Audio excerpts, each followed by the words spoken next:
अरमान रात से लेकर सुबह तक गोयनका हाउस का दरवाज़ा पीट रहा होता है, लेकिन कोई उसे अंदर नहीं लेता। वो बेचारा बाहर ही खड़ा रह के अबीरा अबीरा कर रहा होता है। यहाँ पे सुबह होते ही गोयनका मनीष जी दरवाज़ा खोलते हैं। तभी अरमान अंदर आता है और कहता है कि मुझे अबीरा से मिलना है। मनीष जी कहते हैं कि नहीं, तुमने इतना सब कुछ किया है, अब तुम्हें अबीरा से क्यों मिलना है, और मैं मिलने नहीं दूंगा।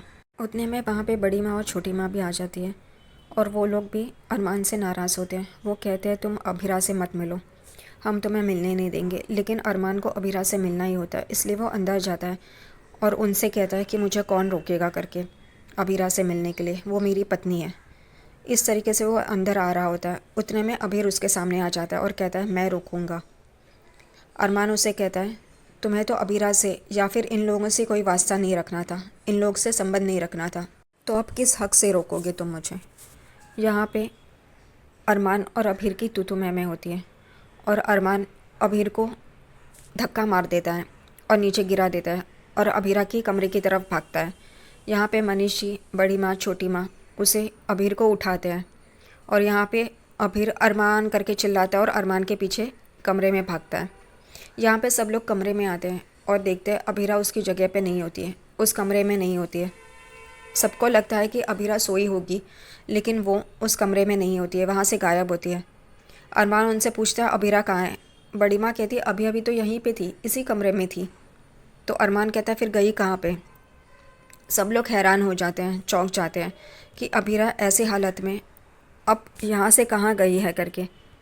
तभी मनीष जी कहते हैं सोते वक्त भी वो अपने बच्चे के बारे में ही सोच रही थी, अपने बच्चे का ही नाम ले रही थी, तो हो सकता है वो वहीं गई हो अपने बच्चे के पास। और ये सुन के सब लोग चौंक जाते हैं, अरमान, अबीर, बड़ी माँ, छोटी माँ। उतने में ही अरमान फ़ोन निकाल के रोहित को कॉल करता है और पूछता है अबीरा वहाँ पे आई है क्या। तो वो कहता है भाभी दक्ष को लेके यहाँ से भाग गई है। और ये सुन के सब लोग चौंक जाते हैं कि अबीरा ने ऐसा कदम क्यों उठाया, और सब लोग पोद्दार हाउस के लिए रवाना हो जाते हैं। यहाँ पे पोद्दार हाउस जाते जाते भी अबीर और अरमान की तू मैं चल रही होती है। अबीरा पे अबीर इल्ज़ाम लगाता है कि अगर वो सच्ची थी तो उसने दक्ष को लेके वो क्यों भागी, वो रूही के साथ नाइंसाफ़ी कर रही है। लेकिन अरमान अबीरा का साथ दे रहा है और अबीरा के बारे में कुछ भी सुनने के लिए तैयार नहीं है। इस वजह से उन दोनों में झगड़ा होता है। लेकिन मनीष जी कहते हैं अब तो तुम दोनों चुप हो जाओ करके। रोहित अपने कमरे में दक्ष को चुप करा रहा होता है, लेकिन दक्ष रोए जा रहा होता है और वो कहता है मैंने सब कुछ गलत किया है तुम्हारे साथ, अब मैं सब कुछ सही करूँगा। और यहाँ पे अंदर वॉशरूम में रूही बैठ के रो रही होती है और अबीरा को कोस रही होती है। वो यही कह रही होती कि अबीरा की वजह से मैं अपने बच्चे से दूर रही, अपने बच्चे को अपने पास ना ले पाई, उससे हेट करती थी, उससे नफ़रत करती थी सिर्फ अबीरा की वजह से। कितनी बार वो मेरे पास आया लेकिन मैंने उसे अपनाया नहीं, क्योंकि अबीरा की वजह से मेरा बच्चा करके वो रो रही होती है। उतने में रोहित बाहर से उसे कहता है कि रूही जल्दी आ जाओ बाहर, मुझे दक्ष के लिए पानी लेके आना है करके। यहाँ पे रूही उठती है और फिर भी वहीं पे खड़ी रह के अपने आप को आईने में देख रही होती है। फिर रोहित पानी लेने के लिए नीचे चला जाता है और दक्ष को पालने में रखता है। रूही अपना मुंह धो रही होती है।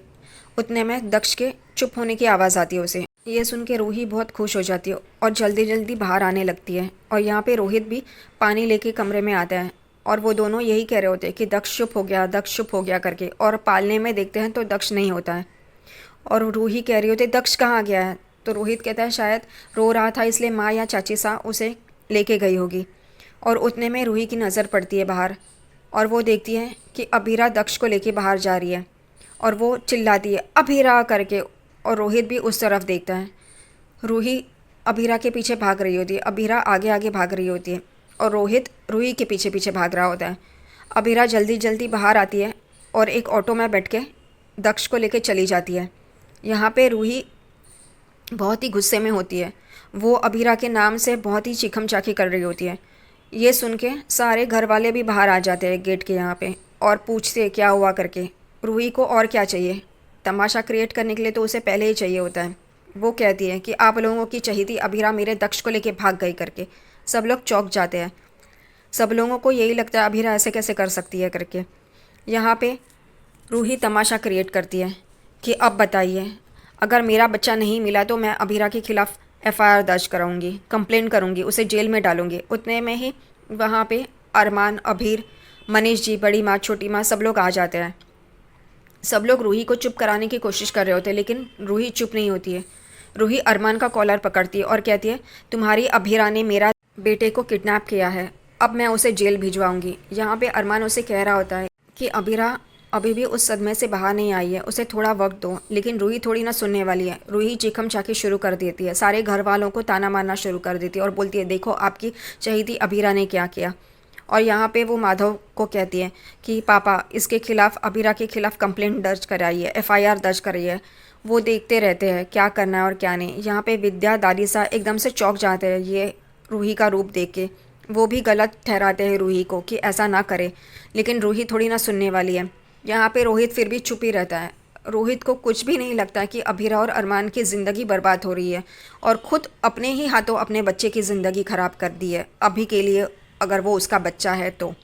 यहाँ पे अरमान उसे, रूही को समझाने की कोशिश कर रहा होता है, लेकिन रूही नहीं समझती। रूही बहुत बुरी तरह से अरमान को पकड़ के उसे चिल्ला रही होती है उस पर कि तुम्हारी अभीरा ने मेरा क्या हाल कर दिया, एक माँ से अपने बच्चे को छीना है और वो भाग गई है, मैं उसे नहीं छोड़ूंगी करके।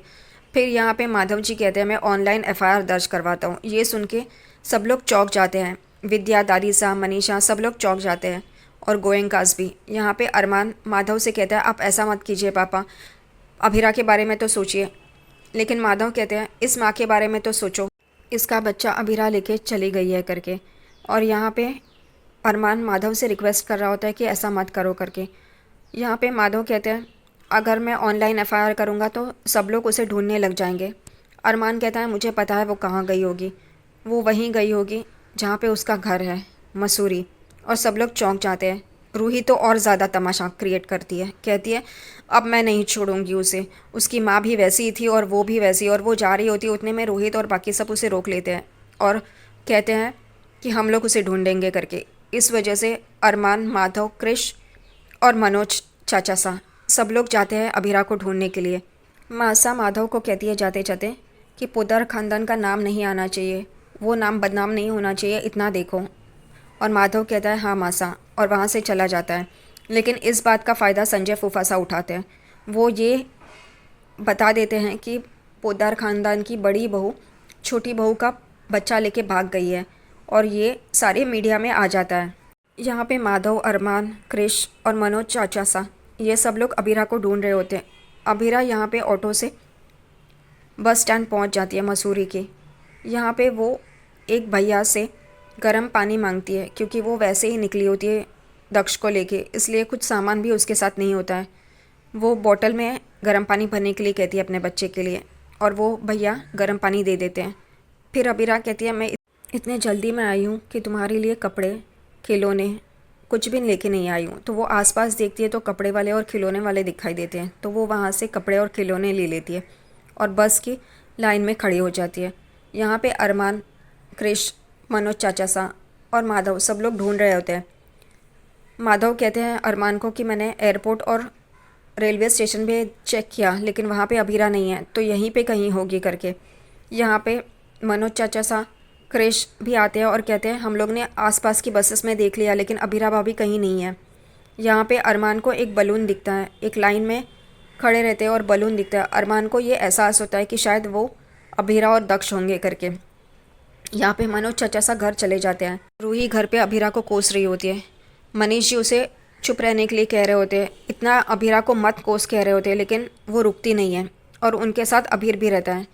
रूही अभीर को कहती है, अभीरा ने मुझसे सब कुछ छीना है, और यहाँ तक कि सबसे बड़ा दुख तो उसने तब दिया है जब शादी के मंडप में अरमान मुझे छोड़ के उसके पास चला गया था। और अभीर को तो ये बात पता ही नहीं, वो एकदम से चौंक जाता है। मनीष जी अभीर के पास भी देखते हैं। अभीर एकदम कंफ्यूज होता है, उसे पहले की कुछ भी बातें पता ही नहीं होती है। यहाँ पे रूही अभीरा को कोसना बंद नहीं करती है, लेकिन उतने में घर वालों को पता चल जाता है कि ये बात मीडिया में आ गई है करके। मनोज चाचा सा घर पे आते हैं और कहते हैं कि अभीरा कहीं नहीं मिली है, लेकिन अरमान एक बस में चढ़ा है, देखते हैं अगर अभीरा उस बस में होगी तो। यहाँ पे रूही और भी कहानियाँ बनाना शुरू कर देती है। इन दोनों की मिली भगत है, अरमान और अभीरा की। अभीरा मेरे बच्चे को लेके पहले भाग गई, अब अरमान भी उसी बस में गया जहाँ पे अबीरा उसकी राह देख रही होगी। सब लोग चौंक जाते हैं ये कहानी सुन के। अरमान उस बस में जा रहा होता है जिस बस में अबीरा चढ़ी होती है, लेकिन उसे दिखाई नहीं देती। अरमान को यही लगता है, उसकी गट फीलिंग यही कहती है कि अबीरा इसी बस में है। इसलिए जब कंडक्टर कहता है इस बस में जगह नहीं, आपको ऊपर बैठना पड़ेगा, तो अरमान मान जाता है और वो बस नहीं छोड़ता, वो ऊपर जाके बैठ जाता है। दक्ष अबीरा के साथ बहुत खुश होता है, वो हंस रहा होता है। तभी अबीरा कहती है, किसी ने तुम्हें इतना जोक सुनाया क्या, जो इतना हंस रहे हो? हाथी वाला जोक सुनाया? ऐसे करके वो दक्ष के साथ बातें कर रही होती है। और ऊपर से अरमान हर एक खिड़की में झांकने की कोशिश कर रहा होता है। वो पूछने की भी कोशिश करता है जो ऊपर उसके साथ बैठे हैं, एक क्रीम कलर की साड़ी और बच्चे के साथ, किसी को आपने देखा है क्या? वो लोग नहीं करते हैं। यहाँ पे अबीरा दक्ष को सुलाने के लिए वही गाना गाती है जो अक्षरा हमेशा गाती थी, वही भजन। और यहाँ से वो शांति से अपने बच्चे के साथ जा रही होती है बस से।